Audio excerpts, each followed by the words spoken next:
Hello, Dave. Hi, David. Hey.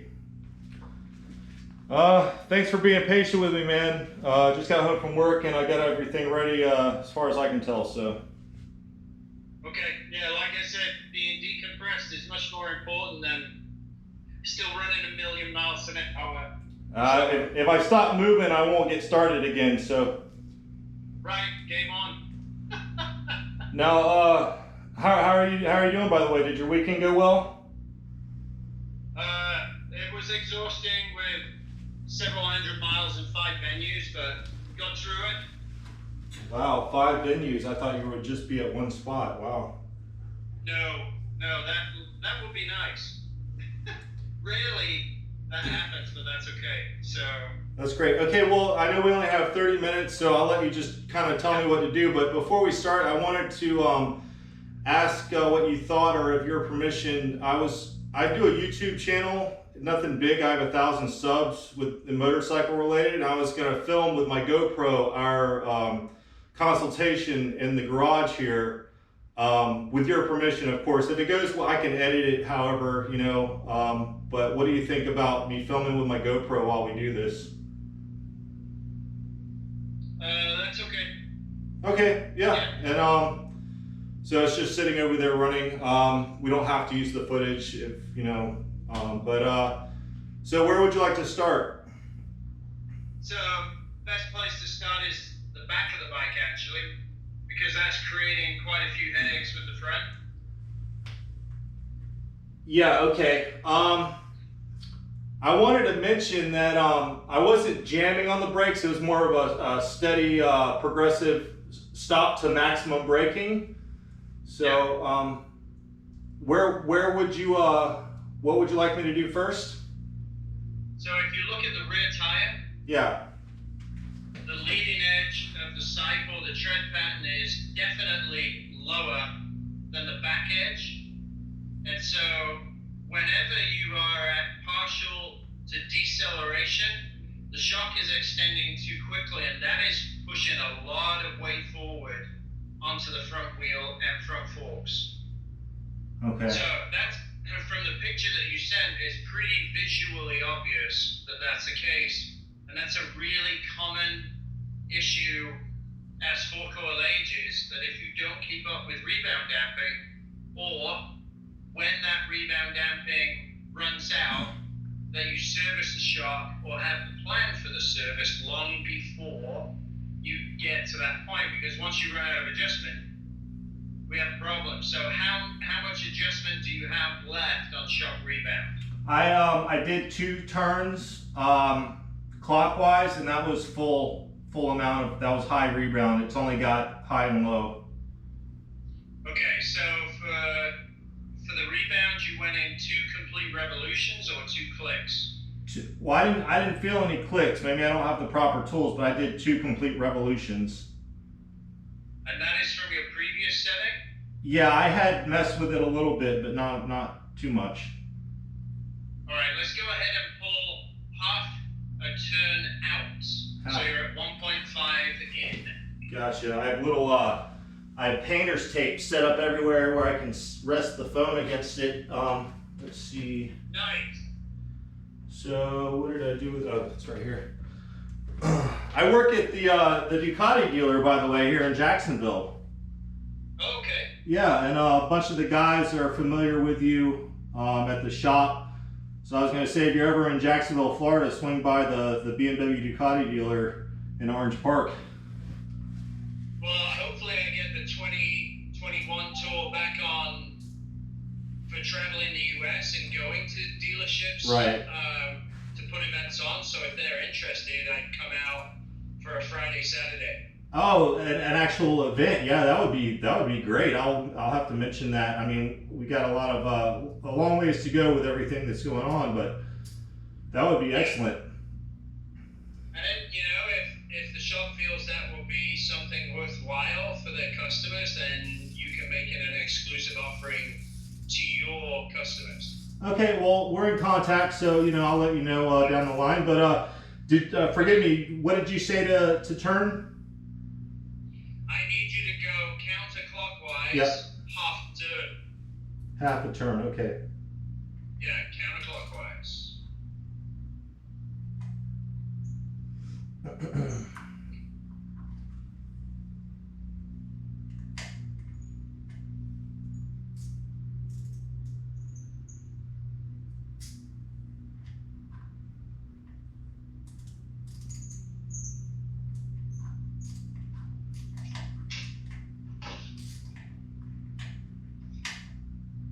Okay, sorry for the wait. There we go. I had the tool wasn't set right.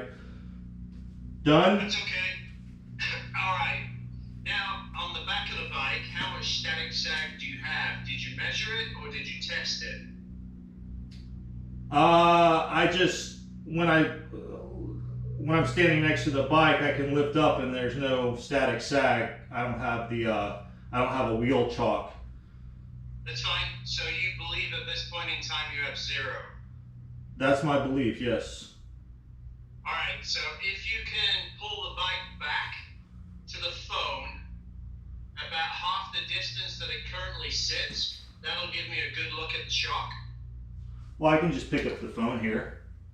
Well, the position of the phone's perfect. Okay. All right, so just roll the bike back. Just roll the bike back half the distance. All right. So that I can see the shock better, or just roll it and I'll say stop. That's good right there. And I do have a garage light here I could turn on. It's a little awkward and bright, but if that would help. Nope, we're good. All right. So go around to the back of the bike. Stand it upright. Is the exhaust cold? It is, yes. All right, stand the bike upright. Compress it twice.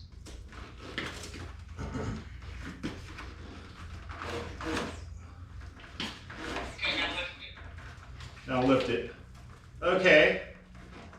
You've got a ton of static sag there. Okay. Now, when you do that, compress it again one time and leave it. Now, look at the shock and watch the shock spring expand. So lift. Yep. See it? Yep. Okay. The other part is the bike can go back on the kickstand. All right. So the other part of that is if your static sag is too great, then when you brake, you bring everything, including yourself and the entire back of the bike. So we actually need a little more preload on that shock spring. Yeah, and I was meaning to mention, I thought I was at maximum from the factory according to the settings in the manual, but the standard setting is 1/10 of an inch out from maximum preload. So I do have 1/10 of an inch according to the manual settings for the shock. Okay. So at this point then, if that's the case, such a tiny amount isn't going to make an ounce of difference.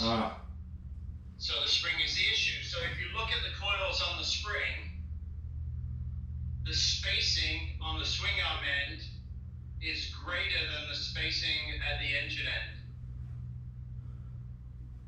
So you can put your finger between the coils on the rear wheel side, Yeah. but right at the very top, you can't get your finger in there. No, yeah, correct. So that's a progressive spring, and if you step back a little bit from it, you'll also see that the bottom of the spring near the rear wheel is slightly larger in diameter than the other end. Okay, yeah, I think I can see that.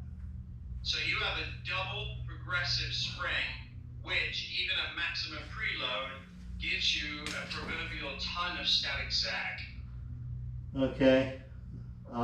So, issue number one is potentially that the spring you have is going to be actually, for your weight and ability, too soft. I kind of figured it would be. Right. Ugh. Now, the other part is on the shock. Can you see the shock shaft inside the center of the spring? Yeah. Okay. Is that rubber bumper in position or is it floating around? It looks like it's in position. All right. So if you put a tiny bit of chain lube on that shock shaft, just like you did with the forks, Yeah. you'll be able to see if you're using all the travel. And if you are, a maximum compression and basically all the rebound we can bring, and you're bottoming that shock, there's a big problem. Right. The other part for you to look at is where the silver shaft comes out of the shock body. And you look in at the base of that shock body, is there a nice clean circle in there that just happens to be the same size as the rubber bumper? Oh, you mean underneath the Yeah. Okay. Yeah. Yeah. Yeah, there is. I wanted to mention though also that I have gotten airborne a couple times on the bike, so doing bridge crossings, catching a little bit of air. I don't know if that would matter, but